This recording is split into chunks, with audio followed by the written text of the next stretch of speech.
We're here looking at the Iso Lele. It's time to settle on the paint colors.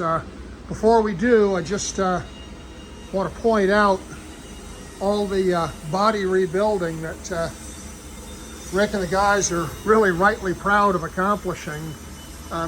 This was just Swiss cheese, and all of this has been completely remade. Much of what you're seeing here is scratch fabrication because none of this could be bought. Not only are the outer quarters and sides rebuilt, but the inner are rebuilt also. So the point that we're at now is we're doing the priming and blocking, and we're ready to settle on a color.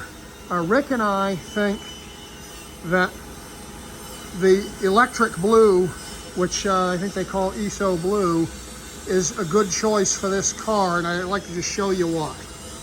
So here's an example of a blue Lele. And looking at this car and remembering when it was white, we feel that when you look at a Lele,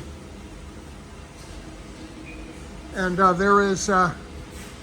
there's really a bottom, and then it turns into glass. And the way this car is styled, we feel that a darker color on the bottom is going to really make the car pop a lot better than a lighter color like white or silver.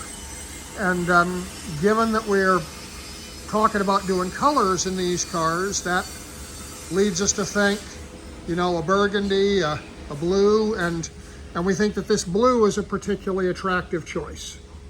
So that is our recommendation, and I'd like to know what your thoughts are on the matter. We're going to do a spray out. Yeah, well, as Rick says, we'll do a spray out of an actual piece of color to hold in our hands before the final choosing.